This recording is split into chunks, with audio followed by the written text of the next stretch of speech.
Hi guys, a lot of people have been all about whipped cream, whipped cream, whipped cream. Okay, so here we're going to do whipped cream, but it's going to be in batches because there is a lot to say about whipped cream.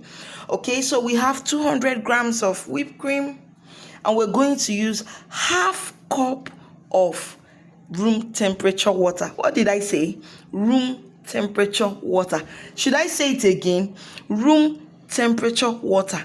You don't have any business with cold water. Don't worry, on the next post I'm going to tell you detail for detail why you should not use cold water.